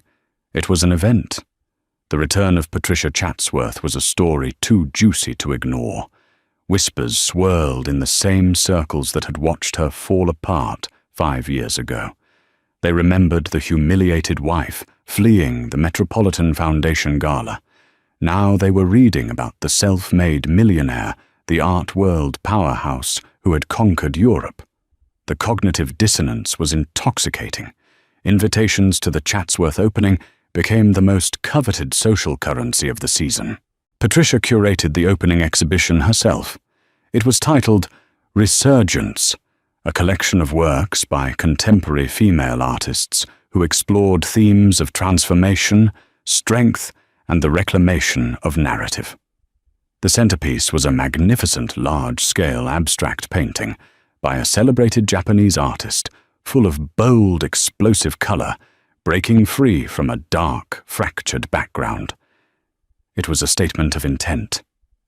The night of the opening, Patricia stood on the gallery's mezzanine level, looking down at the arriving crowd. She wore a tailored emerald green jumpsuit by Roland Mouret, powerful, sleek, and utterly modern. Her hair was cut in a chic, shoulder-length style, and her only jewelry was a pair of simple diamond studs. She was not the girl in the Schiaparelli ball gown. She was the woman who owned the building. Her brother Leo was by her side, a proud grin on his face. "You did it, Patty," he said, handing her a glass of champagne. "You really did it." "We did it," she corrected, smiling at him. "I couldn't have survived that first week without you." "Yeah, well, I just held the door. You're the one who built the damn castle." The gallery filled with a glittering mix of artists, collectors, museum curators, and the inevitable society figures, all craning their necks to catch a glimpse of their hostess. Patricia descended the floating steel staircase, moving through the crowd with an easy, confident grace. She greeted people warmly, discussing the art with passion and expertise. She was in her element, in complete control. And then she felt a shift in the room's energy. A familiar, cold dread, the ghost of a feeling she hadn't experienced in years. She looked toward the entrance. Sibylla Pierce and Kendra Lowe had arrived. Sibylla looked much the same, his tailored suit still impeccable, but there were fine lines of stress around his eyes that hadn't been there before. Kendra was draped in a silver-sequined dress, her expression a mixture of defiance and curiosity. They were a power couple, but tonight they felt like intruders in someone else's kingdom. Their eyes met across the crowded room. Patricia saw a flicker of shock in Sibylla's gaze, a raw disbelief that the composed, powerful woman before him was the same broken girl he had dismissed 5 years ago. He had expected to see a survivor. He was not prepared for a conqueror. Kendra's smile was tight, her eyes sweeping over the gallery with an appraising, competitive glare. She saw the sheer scale of Patricia's success, the genuine respect she commanded from the city's cultural elite, and the mask of smug superiority slipped for just a moment. Patricia didn't falter. She didn't hide. She ended her conversation with the director of the MoMA and began to walk calmly and deliberately toward them. The crowd seemed to part for her, the ambient chatter dimming as people sensed the impending collision. This was the moment she had both dreaded and, on some level, prepared for. This was the test. She stopped a respectable distance from them, her posture perfect, her expression serene. "Sibylla, Ms. Lowe," she said, her voice cool and even. "Thank you for coming. I hope you enjoy the exhibition." Her use of Ms. Lowe was a subtle but sharp jab. After all these years, they weren't married. The great love affair that had destroyed her marriage hadn't culminated in the ultimate partnership after all. She saw the slight wince in Kendra's expression. Sibylla recovered, first slipping into his old, charming facade. "Patricia, it's incredible. What you've accomplished. We've been following your success. It's truly remarkable." "I've been busy," she replied, a simple statement of fact that held a universe of meaning. "We should talk," he said, lowering his voice slightly. "Catch up. There's a lot to discuss." Patricia gave a small, almost imperceptible shake of her head. "I don't believe there is, Sibylla. Everything that ever needed to be said between us was said 5 years ago in this city. This gallery this evening, this is a new conversation, and it has nothing to do with you." She held his gaze for a moment longer, letting the finality of her words sink in. There was no anger in her eyes, no pain. There was something far more devastating indifference. She had not only survived him, she had rendered him irrelevant. Without waiting for a reply, she gave them a polite, dismissive nod and turned away, moving deeper into the heart of her gallery, her world. She left them standing at the entrance, two ghosts from a past she had fully and finally transcended. The Queen had returned to her city, not to reclaim an old throne, but to unveil a new one built entirely by her own hands. The gallery opening was a triumph. The next morning, Patricia's face was on the cover of every society and arts journal in the city. Chatsworth's resurgence, a triumphant return, was the headline in Women's Wear Daily. The focus was on her business acumen, her artistic eye, and the sheer force of her will. The encounter with Sibylla and Kendra was relegated to a single delicious sentence in Brenda Maxwell's gossip column. Sibylla Pierce and Kendra Lowe made a brief appearance, looking like relics from a bygone era, in the gleaming new world of Patricia Chatsworth. For Sibylla, that sentence was a paper cut that festered into a gaping wound. The world he had so carefully constructed was beginning to crumble. The dynamic future he had promised with Kendra had not materialized as planned. Their aggressive venture capital projects had yielded a few early successes, but several high-risk tech investments had recently collapsed, costing Pierce Global Properties hundreds of millions. His reputation for ruthless genius was being re-evaluated as reckless gambling. The old guard of New York real estate men he had once scorned now whispered that he had lost his touch, distracted by his flashy, high-maintenance partner. His relationship with Kendra was a constant power struggle. The passion had cooled into a transactional partnership. They were bound not by love, but by a shared, desperate need to maintain an image of success. Kendra, who had seen Sibylla as her rocket to the stratosphere, was growing resentful as his trajectory began to plateau. Patricia's return threw their precarious situation into stark relief. She wasn't just a successful ex-wife. She was a symbol of a different kind of power, one built on substance taste and genuine creation, not just leveraged assets and hostile takeovers. She made them look cheap, driven by a mixture of desperation and a bruised ego. Sibylla began trying to force his way back into her orbit. He started with a massive floral arrangement sent to the gallery, a gaudy explosion of orchids and lilies with a simple card, "Congratulations, let's have dinner." D. Patricia instructed her assistant to donate the flowers to a local hospital and to throw the card in the trash. Next, he tried a professional angle. A formal letter arrived from his legal team proposing a partnership. Pierce Global Properties was developing a new luxury residential tower on the Hudson Yards and wanted to commission the Chatsworth Art Group to curate the building's entire art collection from the lobby to the penthouse suites. It was a multi-million-dollar contract, an offer most firms would have killed for. Patricia read the proposal in her office, a calm, sunlit room overlooking the gallery floor. She recognized the strategy immediately. It wasn't about the art. It was about associating his brand with hers. It was about him buying back a piece of the credibility he had lost. It was about control. She dictated a polite but firm refusal to her assistant. The Chatsworth Art Group's current project schedule does not allow for any new large-scale commissions at this time. We wish Pierce Global Properties the best in their search for a suitable partner. The message was clear. She didn't need his money or his projects. His attempts grew more personal, more desperate.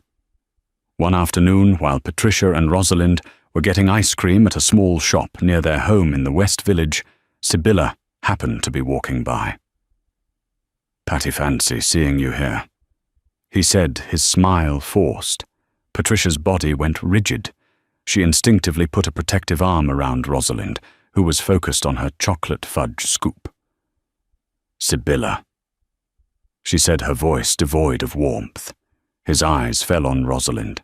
He stared at the little girl, at her dark hair and serious grey eyes her eyes. A complex emotion flickered across his face, curiosity, regret, and something that looked disturbingly like ownership. This must be... He started, his voice softening. This must be Rosalind. Her name is Rosalind. Yes, Patricia said, her tone a clear warning. And we're just leaving. She's beautiful, Patty, he said, his gaze fixed on the child. She has your eyes. He was trying to build a bridge to create a connection where none existed. He had forfeited the right to this child, to this life 5 years ago on a cold marble floor.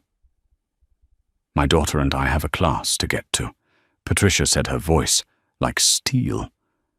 She took Rosalind's hand, dropped a $20 bill on the counter without waiting for change, and guided her daughter out of the shop, walking past Sibylla as if he were a lamppost. She didn't look back, but she could feel his eyes on them, a burning, possessive gaze that made her skin crawl. That night she called Leo. He's not giving up, Leo. He approached Rosalind. That son of a bitch, Leo swore. Don't worry, I'll handle it. I'll send his lawyers a letter so clear it will singe their eyebrows. He has no parental rights. He signed them away. One more unsolicited approach, and we'll file for a restraining order. The legal threat worked for a time, but Sibylla's desperation was reaching a tipping point. And then Patricia discovered a secret that would give her the ultimate, final checkmate. She was in the process of acquiring a small private art collection from the estate of a recently deceased hedge fund manager. As part of her due diligence, she was going through the provenance records for each piece. One painting in particular, a beautiful landscape from the Hudson River School, caught her eye. As she traced its ownership history back through the decades, she saw a familiar name. The painting had been sold in the late 1990s from the estate of Alistair Pierce, Sibylla's grandfather. Her curiosity piqued. She started cross-referencing other pieces from the collection. She spent a week digging through auction records and private sales archives. A shocking picture began to emerge. The hedge fund manager had acquired nearly a dozen significant pieces that were once the core of the original Pierce family collection. This was the old money art, the foundation of the family's cultural legacy. She remembered Sibylla bragging about how his grandfather had been a great collector. Why would these pieces be sold off? She made a call to a trusted contact, an older art dealer who knew all the city's secrets. The dealer's story was damning. Oh, the Pierce collection, he'd said with a sigh. A tragedy. Young Sibylla sold it all off about 10-15 years ago. He needed liquidity for some high-risk commercial real estate venture in Asia. He gutted his family's legacy for a quick cash infusion. He thought paintings on a wall were dead money. Most of it was bought up by a hedge funder, a fellow named Peterson. A much smarter collector in the long run. Patricia hung up the phone, her mind reeling. Sibylla hadn't just built an empire. He had done it by secretly selling off its foundation. His entire persona was a lie built on a legacy he himself had dismantled and sold for parts. And the crowning irony, the centerpiece of her own acclaimed discovery, the Gentileschi masterpiece, the sleeping Venus of de Vega, she now realized with a jolt of ice-cold clarity that she had outbid that very same hedge fund manager, Peterson, to acquire it for her Spanish clients. She had unknowingly prevented the greatest piece of all from falling into the hands of the man who held the rest of Sibylla's family legacy. She now held all the cards. This wasn't just about personal betrayal anymore. This was about his entire identity. And she knew exactly how she was going to play her hand. The endgame was not a dramatic confrontation in a boardroom or a shouting match in a public place. Patricia's final move was one of quiet, devastating precision, executed on her own terms in her own space. She orchestrated it through Leo. He sent a single formal letter to Sibylla's legal team. The letter stated that Ms. Patricia Chatsworth was in possession of information regarding the sale of the Alistair Pierce collection and was prepared to make this information available to key financial reporters and business biographers. It also stated that she had a final proposal to discuss with Mr. Pierce and that he was to meet her at her gallery alone at 9 o'clock the following evening. Sibylla arrived at the appointed time, stepping into the silent, beautifully lit gallery. The space, empty of its usual throng, felt like a cathedral. Patricia was waiting for him in the main exhibition hall, standing before the explosive, vibrant painting that was the centerpiece of her Resurgence collection. She was dressed simply in black trousers and a silk blouse, her hands in her pockets. She looked completely at ease, a queen in her court. "Sibylla," she said, not turning to look at him. "Thank you for coming. Your lawyer's letter was compelling," he said, his voice tight with barely concealed rage. "What is this, Patricia? Blackmail? Blackmail is such an ugly word," she said, finally turning to face him. Her expression was calm, almost placid. "I prefer to think of it as a final acquisition. I'm simply acquiring the last thing I need from you, your permanent absence from my life and my daughter's."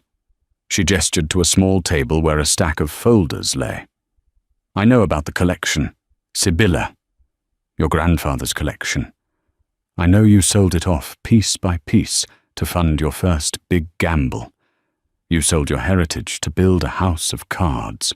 How do you think your investors, the ones who bought into the Pierce family legacy, will feel when they learn that the legacy is a hollowed-out shell? He paled. She had him, and they both knew it. His entire brand was built on a foundation of generational wealth and stability. The revelation that he was just another gambler who'd cashed in his family jewels would shatter that image and likely trigger a crisis of confidence in his already struggling company. "What do you want?" he finally rasped. "It's very simple," she said, walking toward him, her steps echoing on the polished floor. "You are going to sign a legally binding document which my brother has already drafted. It will reinforce the fact that you have no paternal claim to Rosalind now or ever. It will include a strict proximity clause stating that you will not come within 500 feet of her, her school, or our home. You will cease all contact, direct or indirect. You will effectively cease to exist in our world." And in return, he asked, his jaw clenched. "In return," she said, stopping just a few feet from him, "the provenance records of your grandfather's collection remain my private research. I have no interest in ruining you, Sibylla. I have no interest in you at all. Your success or failure is completely irrelevant to me. I just want you gone." He stared at her, a maelstrom of emotions warring in his eyes, fury, humiliation, and a dawning, horrified respect. He had created this woman. His cruelty, his betrayal had been the crucible that had forged this unbreakable, brilliant adversary. He had discarded her, and in doing so had engineered his own defeat. And what about Kendra? He sneered, a last pathetic attempt to wound her. "I suppose you'll enjoy watching her leave me when the money finally runs out." Patricia almost smiled. "Honestly, Sibylla, I haven't thought about Kendra Lowe in 5 years. Your relationships are your own business. They have nothing to do with me. It was the final, perfect cut." She felt nothing for them. Not jealousy, not hatred. Nothing. They were a footnote in a book she had long since finished reading. He stood there for a long moment, defeated. The fight was gone. There was nothing left but the bitter taste of ashes. He walked to the table, picked up the pen, and signed the documents without reading them. He knew Leo's work would be ironclad. He placed the pen down and turned to leave. At the door, he paused and looked back at her, a ghost in the beautiful world she had built. "Was it worth it, Patricia?" he asked, his voice hollow. all this. She looked around her magnificent gallery at the powerful art that lined the walls and thought of her daughter sleeping safely in their beautiful home. She thought of her work, her purpose, her peace. It was worth everything, she said. And then she turned her back on him, returning her gaze to the art, leaving him to walk out into the night alone. The news broke 6 months later. Pierce Global Properties, over-leveraged and unable to secure new financing, was forced into a massive restructuring. Sibylla Pierce was ousted as CEO. Kendra Lowe, true to his prediction, had left him weeks before her social media suddenly filled with pictures of her on a yacht with an aging tech billionaire. Sibylla stripped of his power, and his wealth faded into obscurity. Patricia read the news on her iPad one morning while having breakfast with Rosalind. She felt a brief, distant flicker of something, not triumph, not pity, but closure. She closed the article, put her tablet aside, and went back to helping her daughter decide whether her teddy bear wanted to wear a crown or a pirate hat to their tea party. Her empire wasn't built of glass and steel, it was built of love, resilience, and beautiful things. And it was just beginning.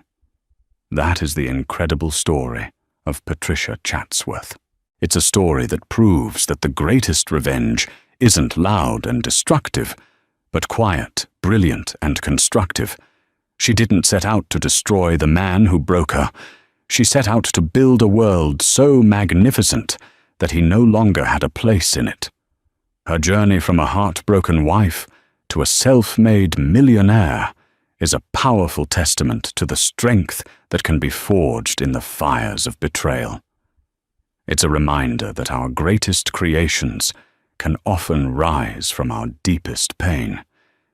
If you were inspired by Patricia's story of resilience and empowerment, show your support by hitting that like button. Share this story with someone who needs to hear that it's possible to rebuild stronger than ever before.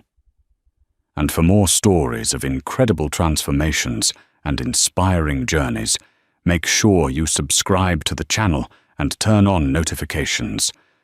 Your support helps us bring more powerful stories like this to light. Thank you for listening.